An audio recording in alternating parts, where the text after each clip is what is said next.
Good evening, everyone. Thank you for joining us.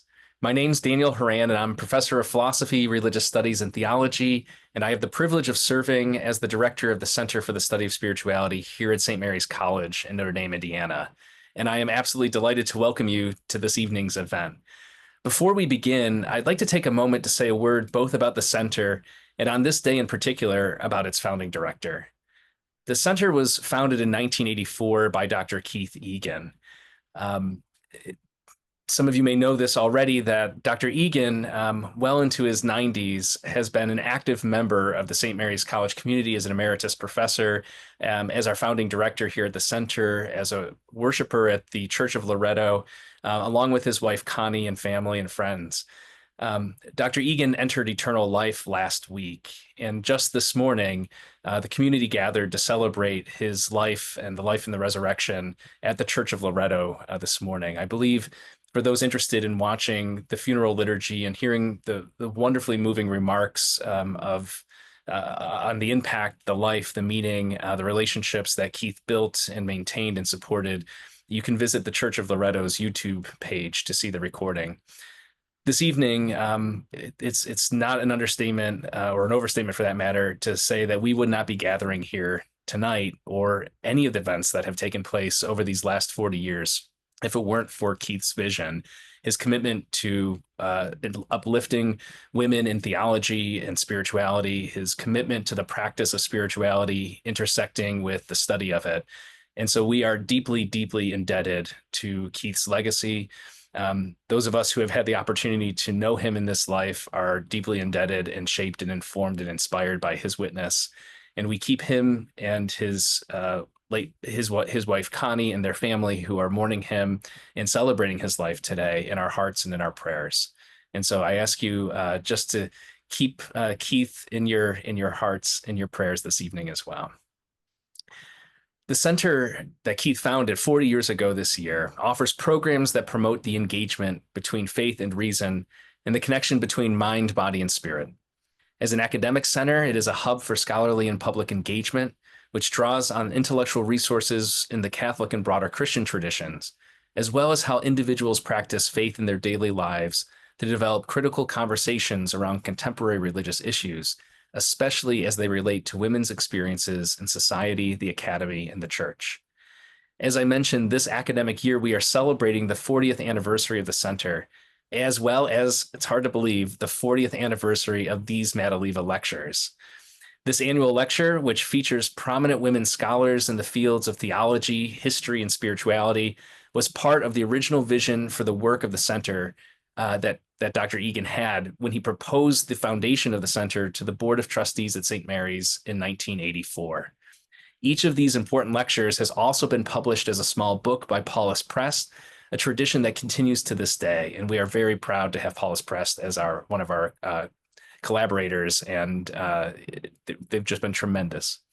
As part of this celebration year, we have convened 3 panels of previous Madeleva lecturers.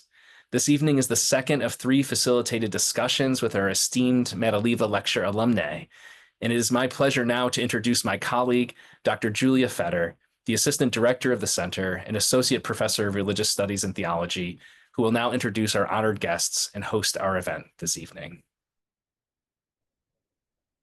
Good evening. I'm really delighted to be able to introduce our 3 panelists. Sandra Schneiders, who was born in Chicago, Illinois in 1936, has been a member of the Congregation of the Sisters, Servants of the Immaculate Heart of Mary of Monroe, Michigan since 1955. She received her doctorate in theology from the Gregorian University in Rome in 1975, taught at the Jesuit School of Theology and the Graduate Theological Union in Berkeley, California from 1976 until her retirement in 2020. She is the author of 15 books and over 200 articles and chapters in books, and continues to write, lecture, and consult from her current location in Monroe, Michigan. Lisa Sol Cahill is the J. Donald Monahan Professor in the Theology Department at Boston College. Dr. Cahill is the past president of the Catholic Theological Society of America and of the Society of Christian Ethics, and a fellow of the American Academy of Arts and Sciences.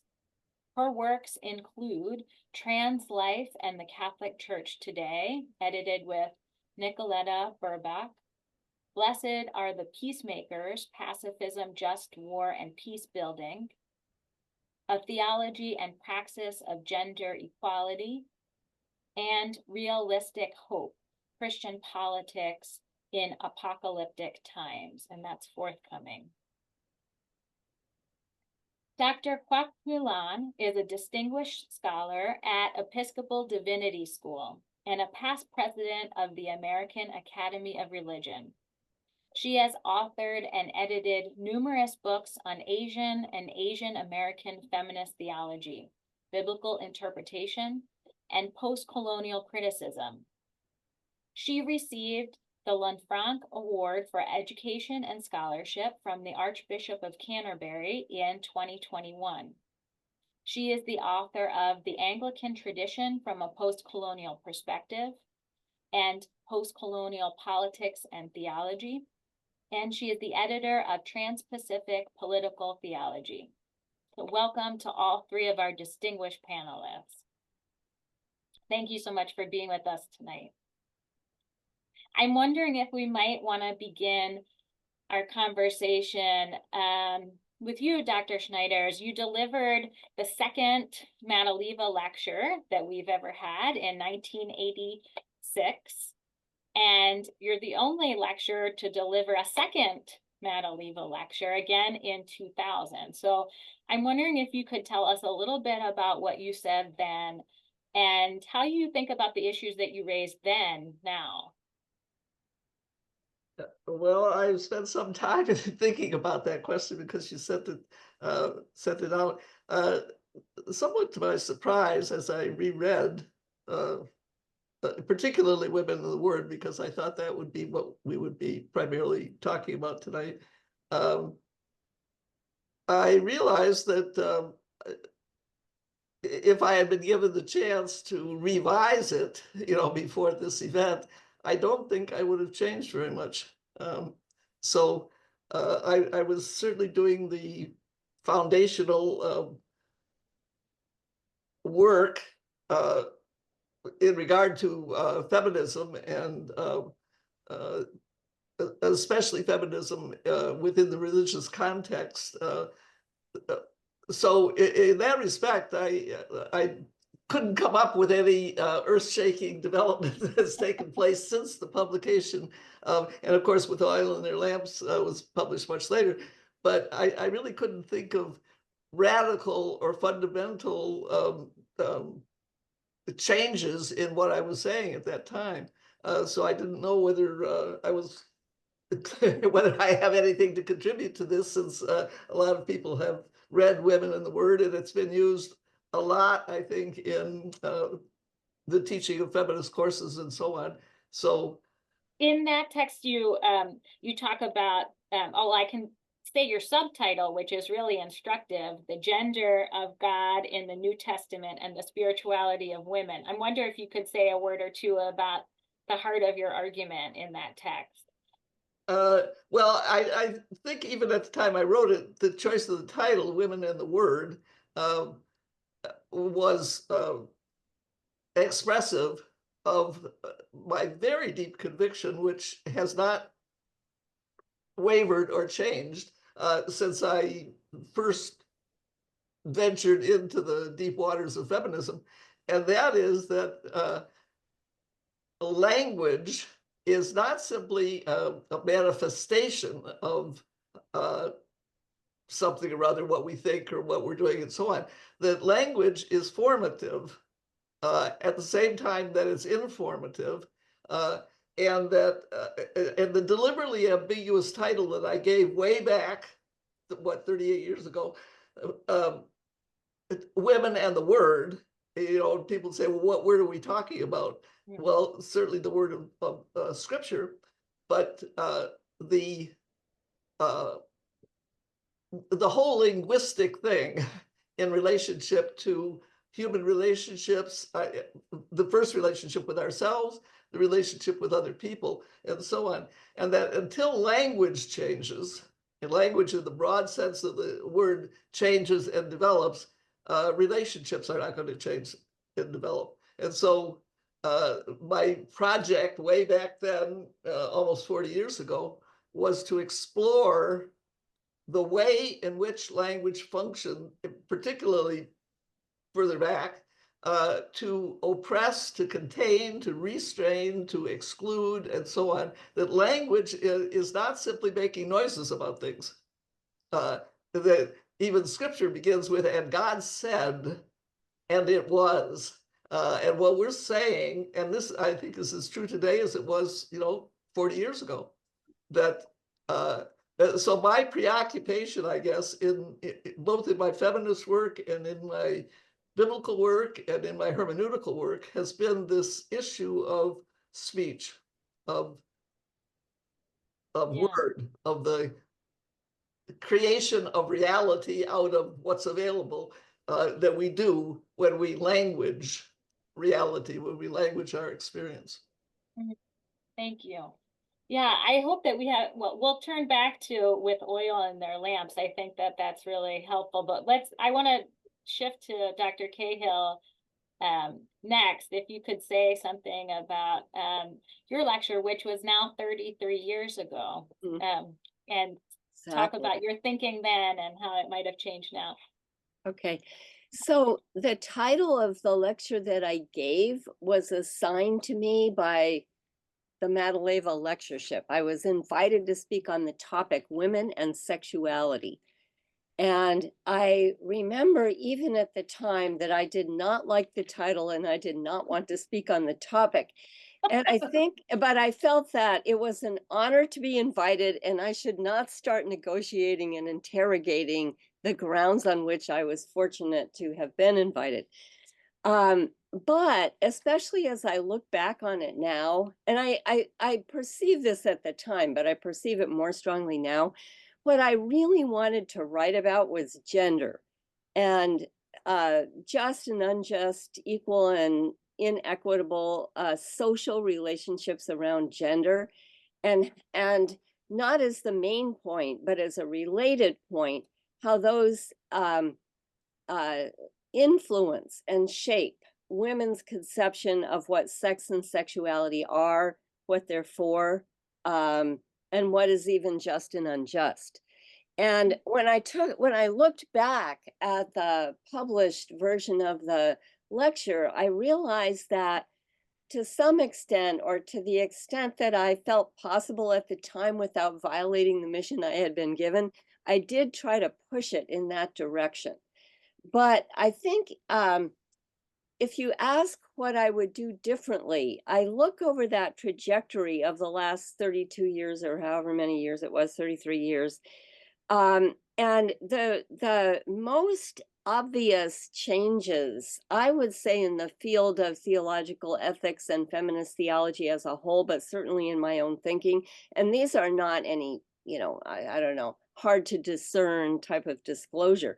But the first thing would be just the expansion, more obviously, of discussions of gender and justice into a global and more diverse context.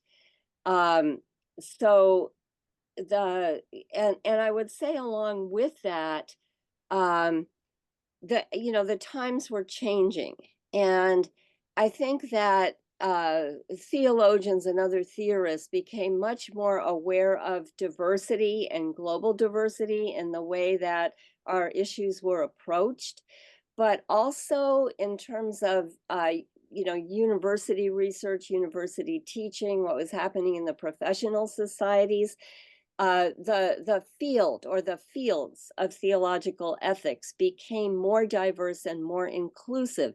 And in fact, gender or feminism or justice for women became gradually more central as women scholars themselves became central in, or more present, let us say, in all of these domains.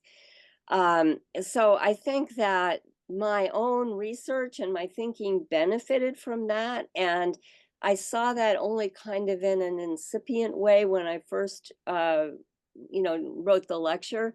But in the intervening years, the opportunity to really develop that has become prevalent. And when I look at papers and books that are being published today, I would say that's really central.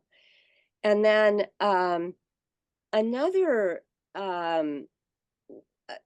development, and the first title that you read, which is my most recent book, it was co-edited with an author who was British, but it was on trans Catholics and their presence in the Catholic Church. That was the focus. It wasn't really limited to that, but it was written sort of for an audience, even a British Catholic audience, which was the origin of it.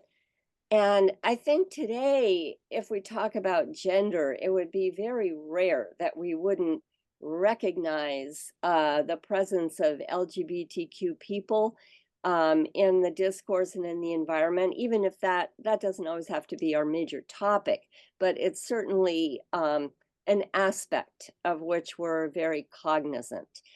And another sort of issue or question or something that I am, thinking about. I wouldn't say I have a clear solution to this, but it is the way in which this emergence into a new, diverse, and more international, interfaith, intercultural environment, and also more cognizance of other cultures, even within one environment, and the emergence of different voices, that has really given a voice to diversity and relativized the authority of any one perspective, which I think most of us would say that's all to the good. But a sort of problem that is probably harder to deal with as a theorist than as, an advocate or an activist is the difficulty of justifying or explaining or sort of, identifying how there is a common ground on which we stand. And I think, with post-structuralist, postmodern, post-colonial thought, the direction is in favor of sort of epistemological deconstruction. And yet at the practical level, as feminists, as activists, as Catholic or even Catholic social teaching liberationist thinkers, we also see commonality among cultures. Like at some level, we don't have any problem condemning rape as a weapon of war, no matter what culture it's being promoted from. And so, the practical question has in some ways been solved, but of course we still need a critical consciousness about and humility regarding the norms that we endorse, but we haven't totally tossed aside any ability to make judgments that are shared. And for ethicists and really thinking about the foundations of ethics, or just really what's our framework, that's kind of hard to deal with and resolve, I would say. Not impossible. There are interesting things going on, but that's emerged much more. And maybe that is, just one other thing I'll mention. In the lecture that I gave 30 some years ago, I used biblical sources, including the research of people like Sandra or Elizabeth Schussler-Fiorenza and others. And I think something that is much more evident now, and to me now, especially looking at women and gender in the Bible, is the internal complexity and diversity and sort of dual message of the scriptures themselves. And I'm thinking especially of post-colonial interpretation of Paul, but even of the Gospels to some degree. So, the mixed message and the way that the message that we draw does depend on a community of interpretation has become more salient in my thinking about it. Well, that's a really interesting, I think there's some really interesting connections in what you just said with your lecture, Dr. Kwok. I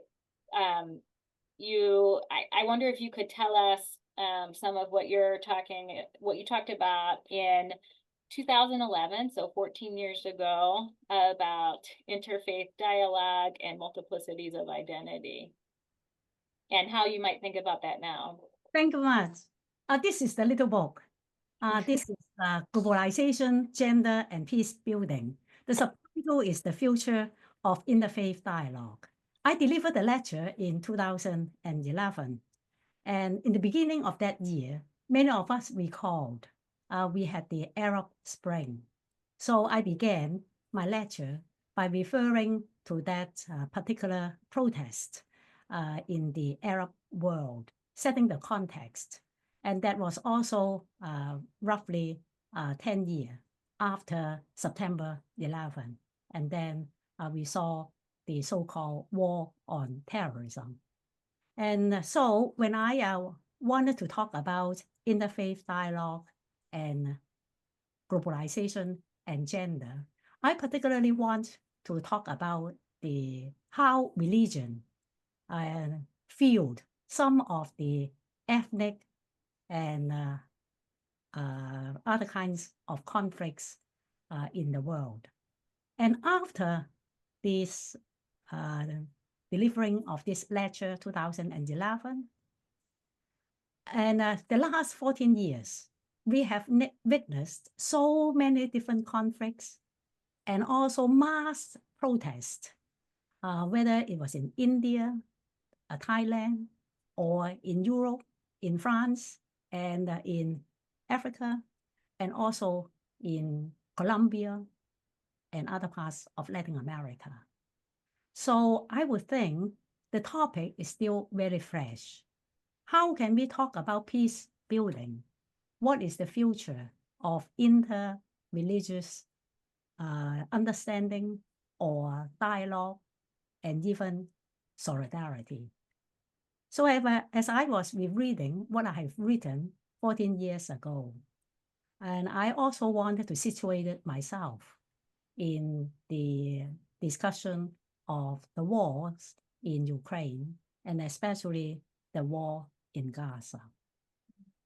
That so many people have been killed and their houses demolished.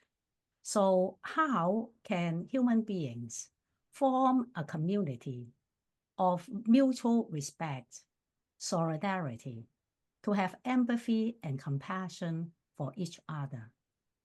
And how, as women, we may be contributing to solving some of those problems instead of fueling conflicts.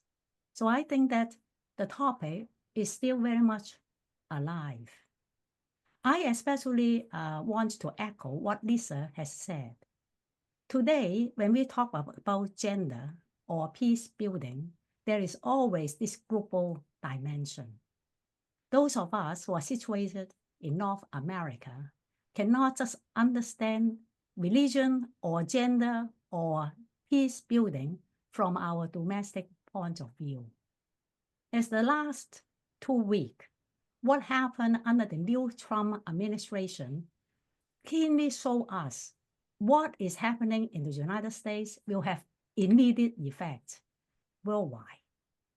For example, the closing of the UNICEF department will immediately affect women and children in so many different parts of the world.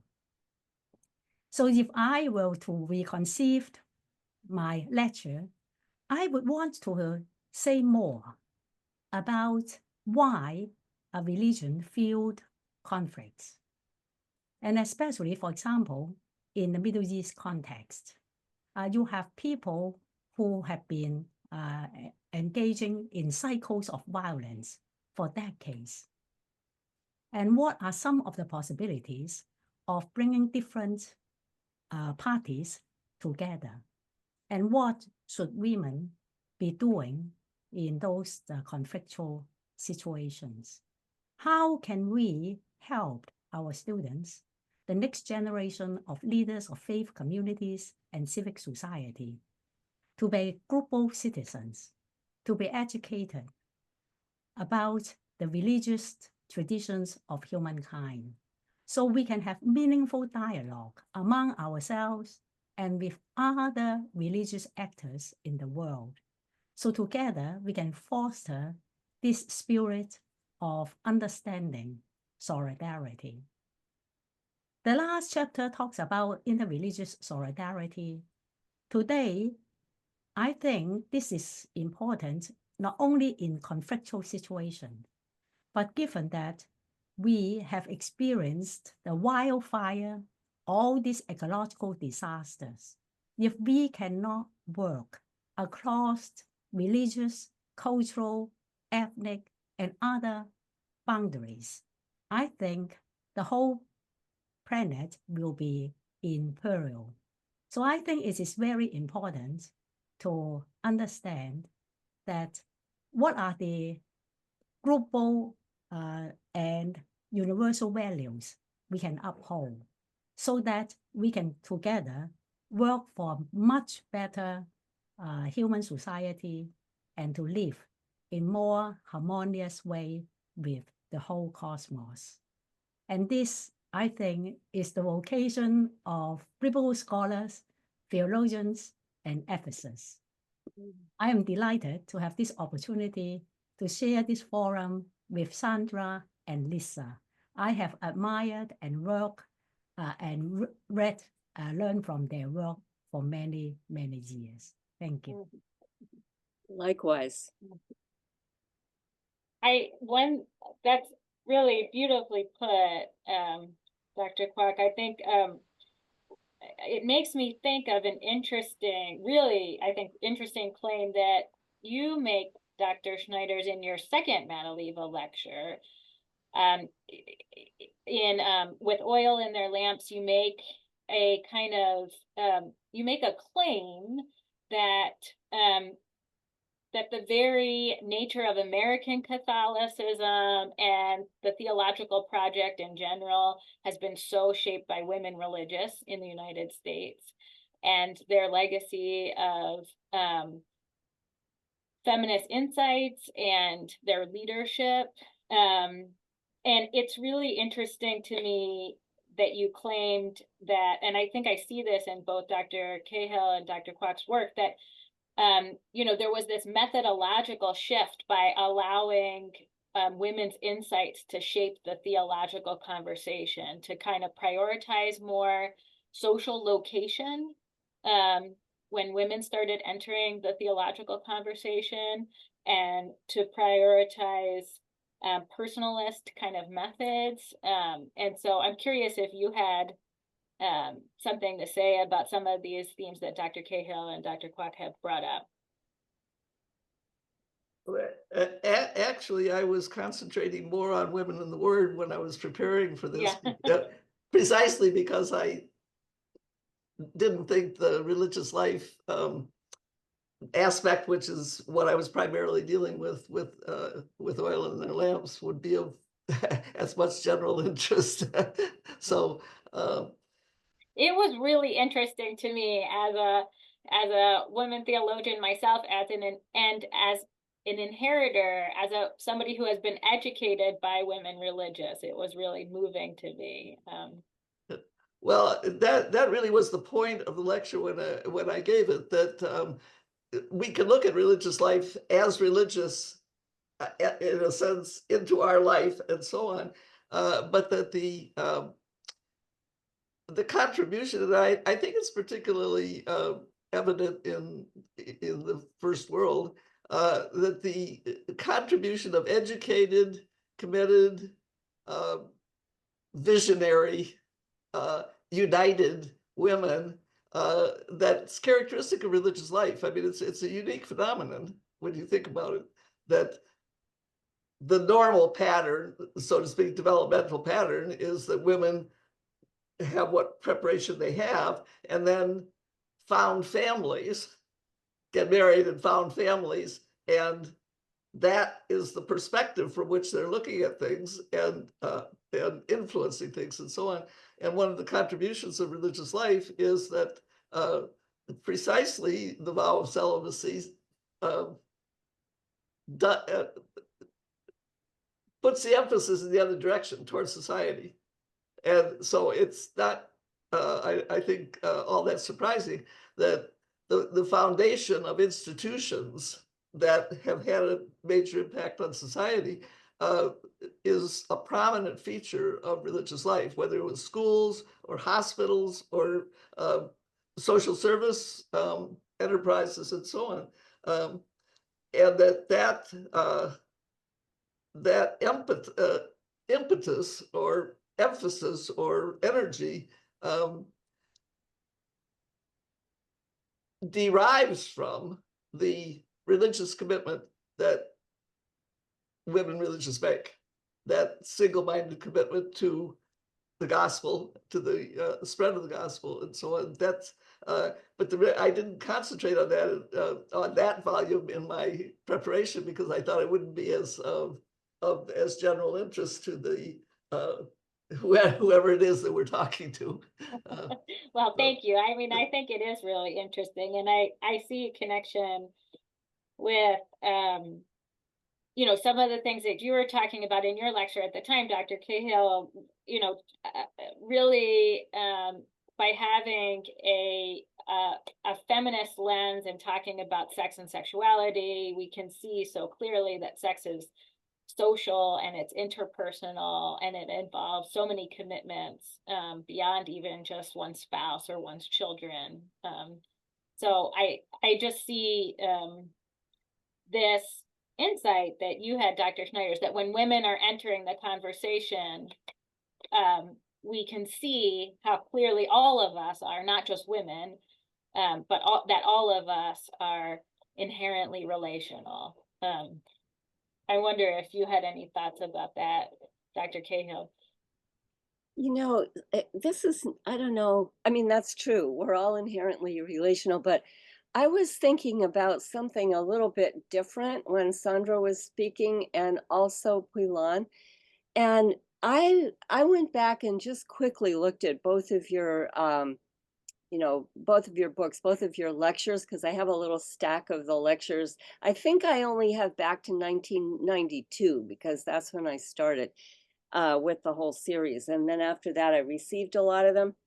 And so Sandra, in your 2000 lecture, at which I was present, by the way, the thing that was so, at least now I see it as so striking, is that institutions are never just uniform and hegemonic, if you will. There's always diversity within them, and also dissent and contestation from and of the norms that are institutionally promulgated, which is a really important way that change occurs.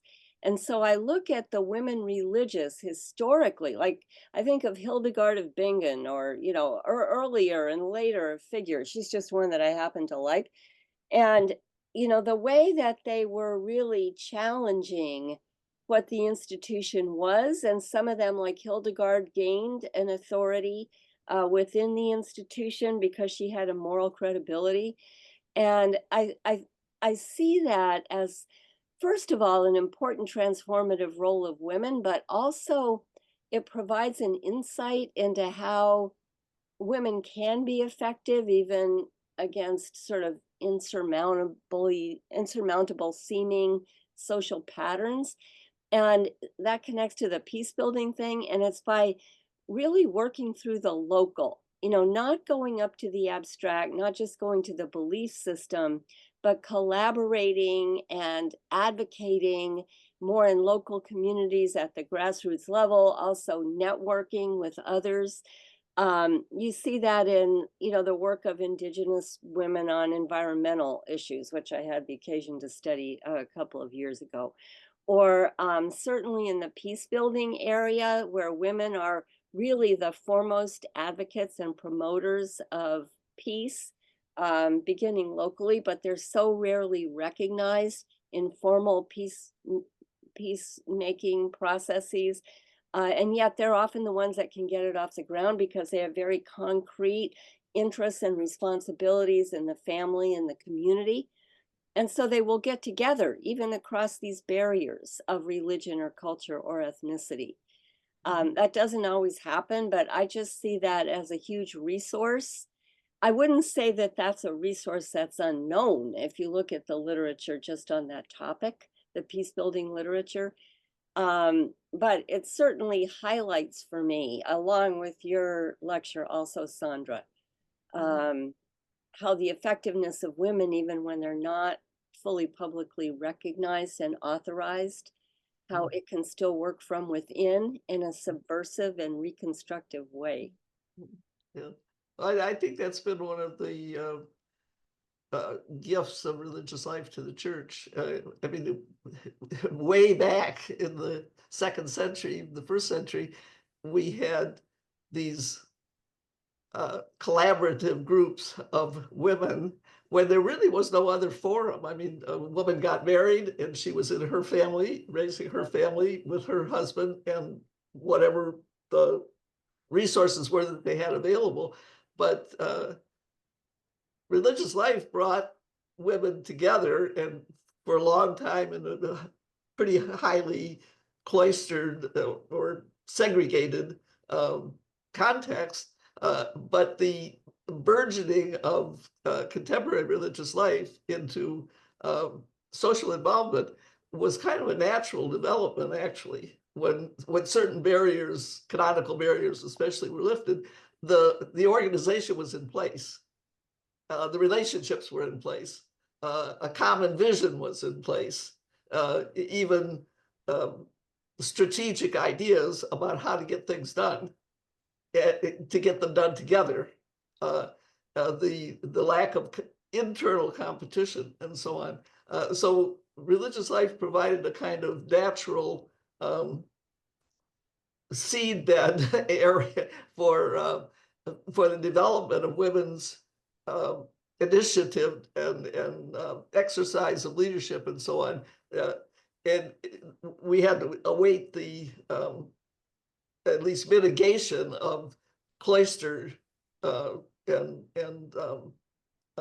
restriction on the involvement of women religious. But that came really, historically speaking, very quickly, really within the lifetime of somebody like myself. From we do this in our school or our hospital, and then we go home at night and close the doors and so on. And this development of women's leadership and participation in all kinds of different movements and projects and institutional settings and so on. The energy, the training, the commitment and so on was there, kind of in a pool. And it only required the lifting of certain, once necessary, but now not functional restrictions for all of that energy to be able to get into the public forum. So we would never have been able to plan something like that, but the history and divine providence, we're building something that we're profiting from now. What do you think, Dr. Kwok, from your perspective and expertise on peace building? I think that I echo what Lisa just said. That is, women have been very often at the forefront of peace building efforts in the local situation. But when we talk about religion and peace building, most of the authors are male, and I think that the theorizing sometimes can be abstract. And I think there is also the difference between peacekeeping and peace building, isn't it? That is, building is much more active, and to build something, you need to have foundations, you need to have procedures, you need to have maintenance, if we just use building as a metaphor. So I think that it needs a lot of cultivation. It does not come just easy. It is a very long-term commitment. And we all said United States has become much more religiously pluralistic. But I want to ask whether we have really come to understand more religious traditions of our neighbors. I doubt it, because I think we still work in very much silos. we go to work or live in communities, sometimes look very much like ourselves, isn't it? May not be much diversity. I live in the suburb of Boston, for example. And so I think that we need a much more active civic engagement and also religious prompting to move outside our comfort zone, to work with people who do not look like us, who have different religious background or faith, to tackle communal issues and also increasingly national issues as well. There are also younger women playing a very important role, Muslim leaders who are also in the forefront of helping us to understand the Muslim women's situation. Because in my book, I talk about gender Orientalism and religious difference.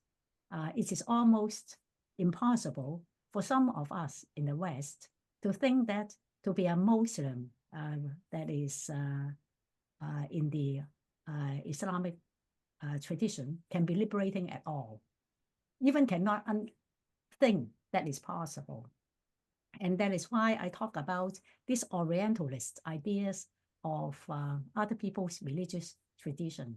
Sometimes emancipation brown women from brown men would be considered the role of white man or white woman. I'm of course citing Gayatri Speakwell.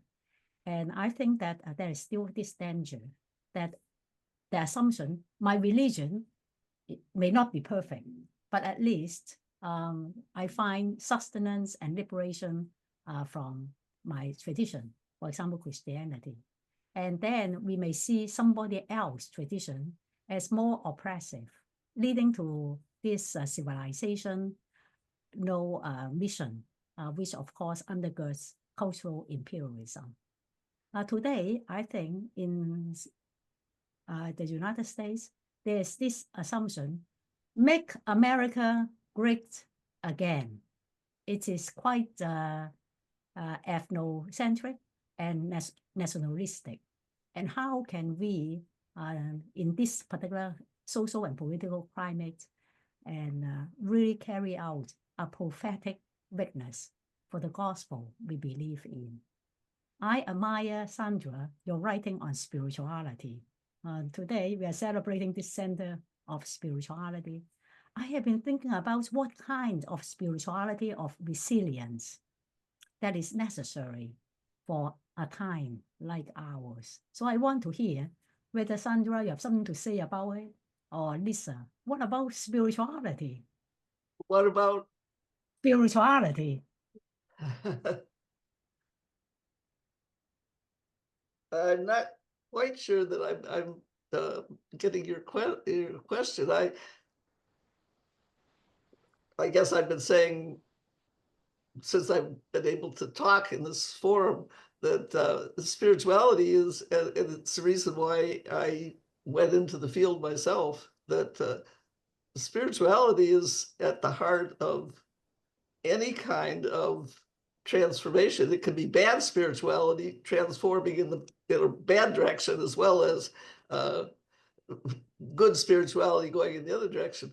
But whether people name it or don't name it, the integrating, the thing that brings our energy together, that helps us find the people that we need to be connected with, that gives direction to the actions that we take, that helps us decide what direction we should take, and how to galvanize the available resources and so on. So somehow I sense, really at the beginning of my own career, that spirituality, which at the time that I entered religious life, spirituality was a kind of frosting on the cake. And I don't mean that pejoratively, but we knew what spirituality involved, what kinds of prayers you said, when you said them, and what kinds of behaviors and so on. But it's really been within my lifetime that we really realize what spirituality really is all about, that connection with the divine, however it's talked about in a given religious tradition, but that connection with what transcends us, what's deeper than us, what's wider and more visionary than us, is really what gives energy to the organization, to the conceptualization, to the change of practice, and so on. When I was first beginning my studies beyond college, when I said that I wanted to study spirituality, even within a religious congregation, there was a kind of attitude of, well, you've got enough brains to do better than that. No. I don't think we think that way anymore, but it really was, spirituality was what was done by people who didn't have enough brains to do real theology. Mhm. And to me, one of the wonderful things about the work that's been done at Notre Dame is that spirituality, it has helped, along with some other programs like the one at the Graduate Theological Union, to bring out the power of spirituality and the necessity of spirituality if you're not going to have a fly-by-night project or operation. What sustains the individual and what unites and sustains the group is what we've come to call spirituality. I think we're pretty well beyond, I hope, the notion of spirituality being kind of the frosting on the cake in one conceptuality, or what you did if you weren't smart enough to do theology. So to be here with a program in spirituality where there's an actual commitment to spirituality as an academic discipline, I mean, that's a remarkable sea change within the lifetime of the people who are on this screen. I wonder what you think, Dr. Cahill, what kind of spirituality might help us in a time such as this that requires, as Dr. Kwok put it, a lot of resilience. Yeah. I don't know. Something, I don't know if I have like the answer to that, but something that I was thinking about as Sandra was talking, and I think you could give a biblical basis to this thought, is that spirituality is often thought of as an individual worldview or location of oneself in the world, but it is so communal. It's really the life and the imagination of the church as the body of Christ in the world that we participate in as individuals as well. So it's not that it's just communal, but a spirituality is so shaped and nurtured and in some ways determined by the community and the relationships that we're in. That gets to Pui Lan's questions about religion and how religion becomes entangled in patterns of domination or violent social patterns, that the spirituality will correspond to the social practices and rituals and sort of moral symbolisms that a religion conveys. So they're very interdependent. Not that they're deterministic, because we can adjust and change and evolve. But I'm just very aware, that spiritualities are communal affairs. Well, in one sense, the kind of discovery of spirituality in the contemporary context is an acknowledgement of the fact that the corporate action or the corporate vision or the corporate achievement flows from the authenticity, the intensity, the commitment, the resources of individuals. And the idea that you can mobilize a movement if you just get enough warm bodies walking in the same direction, unless each one of the people involved is themselves growing and committing and recommitting and sacrificing and imagining and designing and suggesting and so on, unless each of the people in the movement or the group or whatever it is a spiritual person in that sense, as opposed to being simply one of the members of the group. You don't have that. And if we look at the social justice movements of our own lifetime and the characters, the people, the Americans, the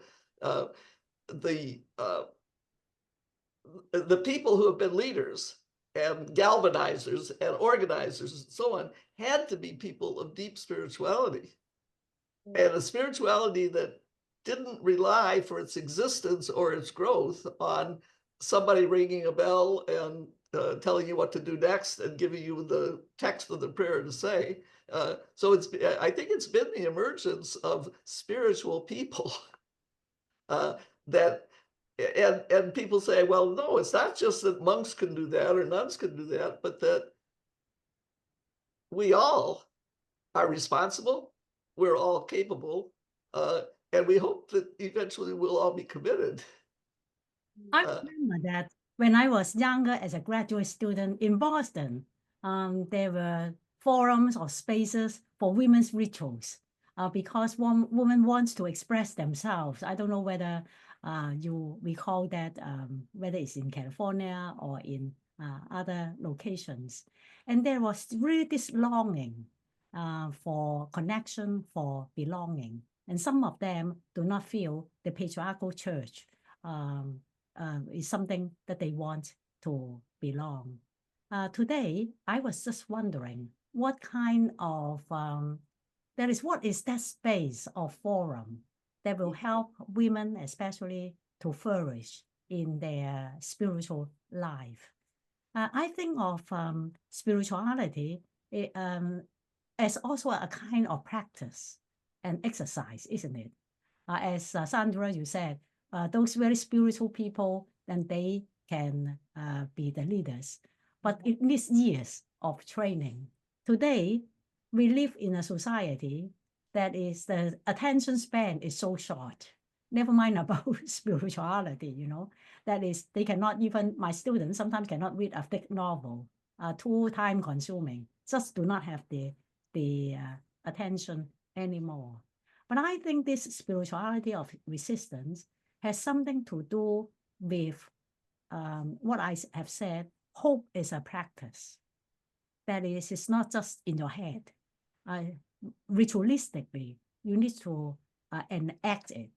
And also you need to then daily live in that hopefulness that require a kind of relationship with God, a relationship with the community, relationship of belonging, so that we can sustain hope in the midst of anxiety and chaos, isn't it? That's very important.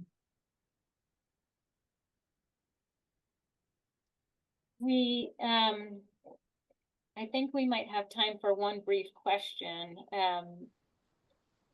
from the audience. We had someone who asked if there are experiences in your own life that have shaped some of your theological work.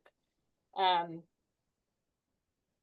thinking about what you just shared, Dr. Kwok, about having these experiences for women to have ritual spaces when you're in graduate school. I wonder if you might just each share briefly about what might be some experiences that you've had over your career that have shaped your theological commitments and pointed the direction that you have taken over the course of your career. That's a big question, I know, but if you might just name one or two.